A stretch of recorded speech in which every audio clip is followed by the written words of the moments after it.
E aí vamos agora para a composição. Bom, então quanto às indicações, vantagens e limitações, tudo ok? Alguma dúvida? Então vamos para a composição do material. Vamos começar a entrar um pouco mais no amálgama material agora. O amálgama nada mais é do que uma mistura de um pó com um líquido. Tá? Vou pegar um pó, vou pegar um líquido, vou misturar, vou formar uma massa plástica, e essa massa plástica eu vou chamar de amálgama de prata. O líquido, quem é? É o mercúrio. É um metal que em temperatura ambiente está no estado líquido. Quem existe? O mercúrio e o gálio. Quem que a gente usa? É o mercúrio. Ah, dá para trocar pelo gálio? Já tentaram fazer isso.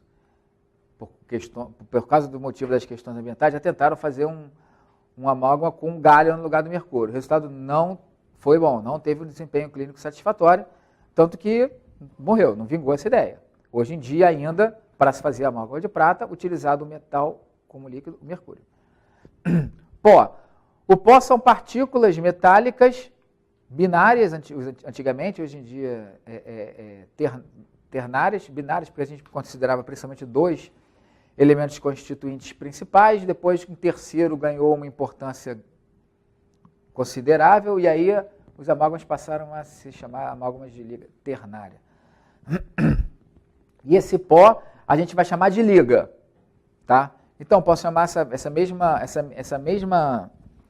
mesmo sistema aqui, eu posso chamar de liga mais mercúrio, vai formar um amálgama. O pó mais o líquido vai dar a mistura plástica.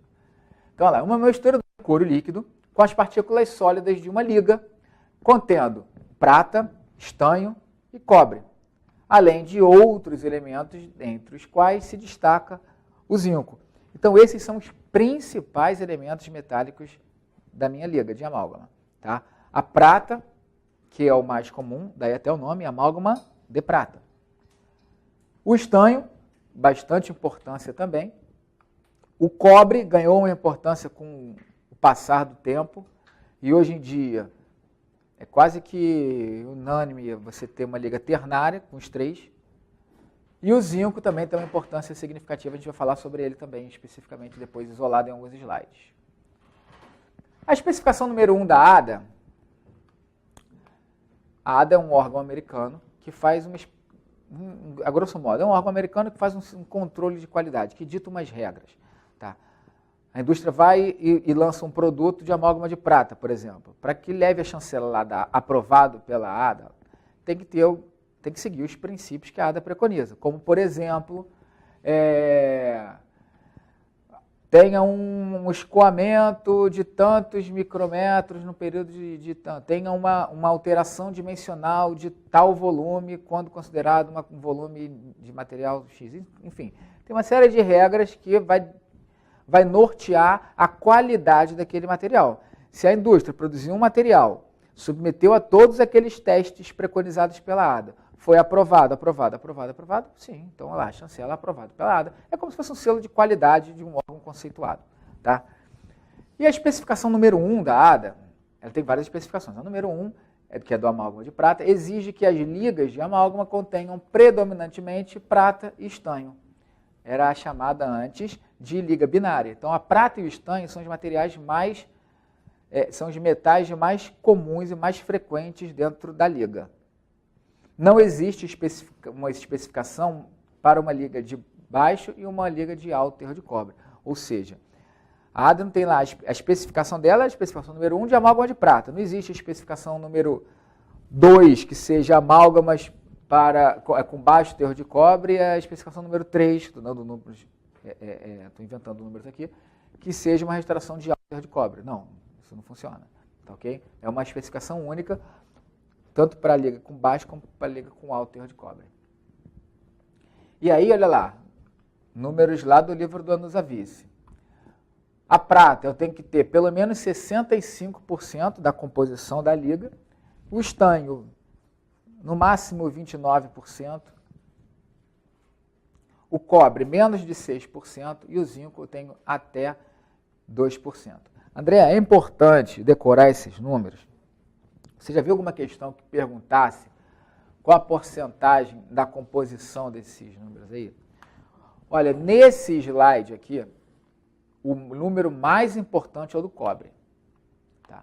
Por que é o do cobre? Já vi que eles estão perguntando do cobre. Esse número do cobre é o divisor de águas entre uma classificação e outra, entre um grupo e outro, melhor dizendo, em uma classificação. Eu tenho os chamados amálgamas de prata com baixo teor de cobre e o amálgama de prata com alto teor de cobre. O que vai separar um do outro é um número. Que número? 6. Então, 6%. Tenho menos do que 6%? Opa, então um amálgama tradicional. Ah, vou ter mais? Opa, então um amálgama com alto teor de cobre. Tá? Como? E aí vale para essa aula de amálgama e vale para as outras aulas de outros materiais também. De uma maneira geral, quando os livros começam a falar as características do material, todas essas características estão associadas aos materiais na sua forma tradicional, na sua forma convencional. Não são sobre os materiais modificados. Por exemplo, tudo que a gente vai falar aqui sobre as características do amálgama de prata aplicam-se aos amálgamas de baixo teor de cobre, que é um amálgama também chamado de tradicional. Foi o primeiro amálgama que surgiu. O amálgama de alto teor de cobre, digamos assim, é uma evolução do amálgama anteriormente que já existia. Assim como também, por exemplo, os cimentos de ionômero de vidro. O cimento de ionômero de vidro tem a sua forma tradicional, mas também existem as suas modificações. Vamos ver isso. Um cimento de ionômero de vidro modificado por resina, por exemplo. Então, vai ter umas características diferentes. Então, toda a aula que vier falando de material aplica-se à forma do material tradicional. Tá? Então, para a forma tradicional, é o quê? Menos do que 6%.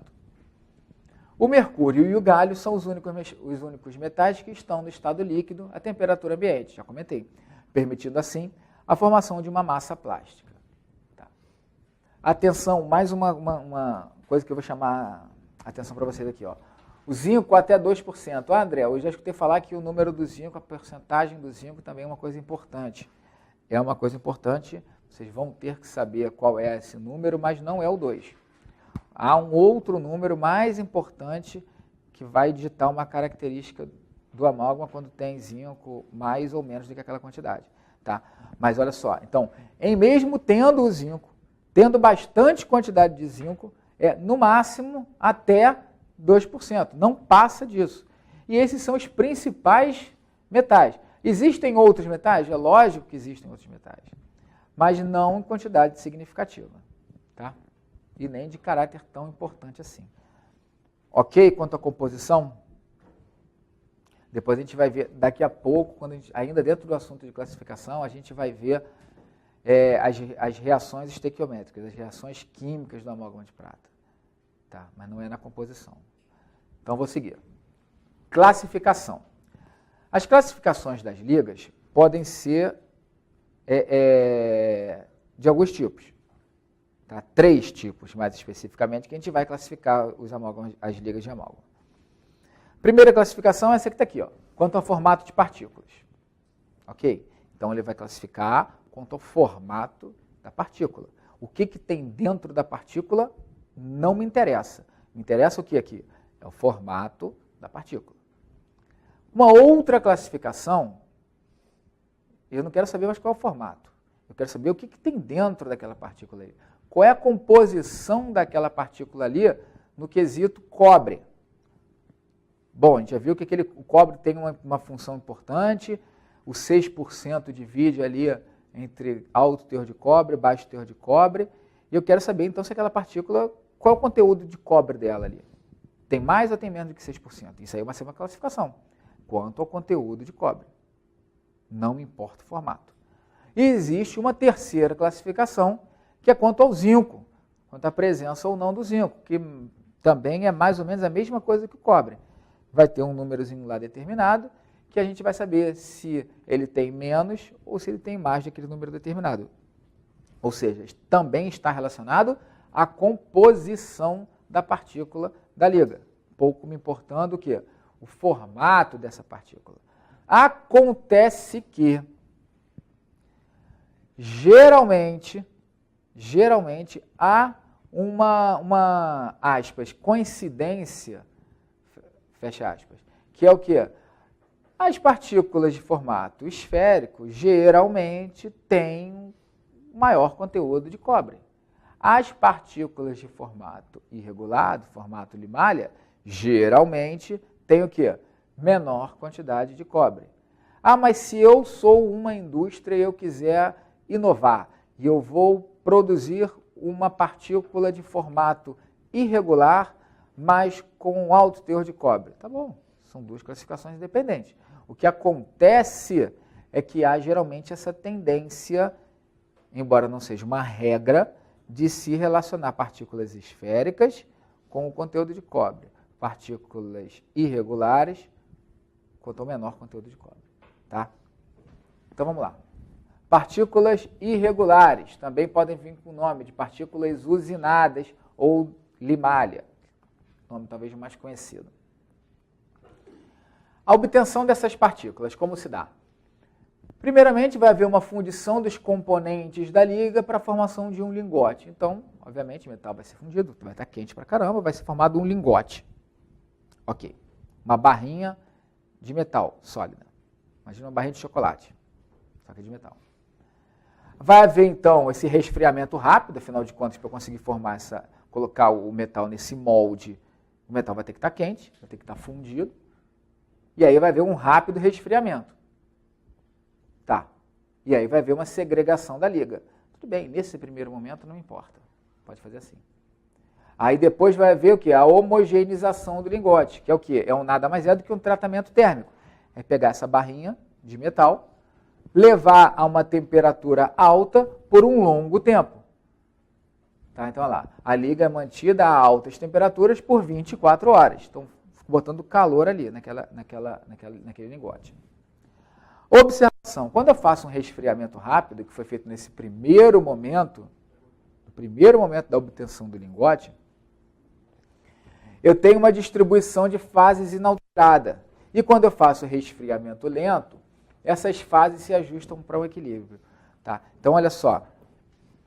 Quando eu faço um resfriamento rápido, a tendência é que haja um certo desequilíbrio e essa distribuição das fases, que são os componentes da lei que a gente vai ver daqui a pouco, ficam de maneira heterogênea e aí forma-se muita fase beta. O amálgama vai ficar do formato de fase beta. Se eu faço um resfriamento lento e há um equilíbrio, as fases que são formadas ali ficam ajustadas no volume máximo de fase gama. Opa, peraí, fase gama eu já ouvi. Ah, fase gama 1, fase gama 2. Ok. Isso é possível porque lá na fabricação, estamos lá no livro da Nos Avisa, estamos no livro de materiais dentários aqui. Por isso que o assunto está lá embaixo, está lá dentro. Houve um resfriamento lento, houve o quê? Uma homogeneização desse lingote.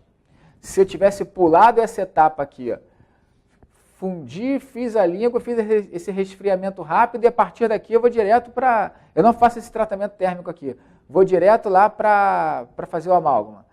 Eu não vou ter fase gama se formando, eu vou ter fase beta se formando. E aí o amálgama foge completamente dessas características que a gente conhece. É outro material. Tá?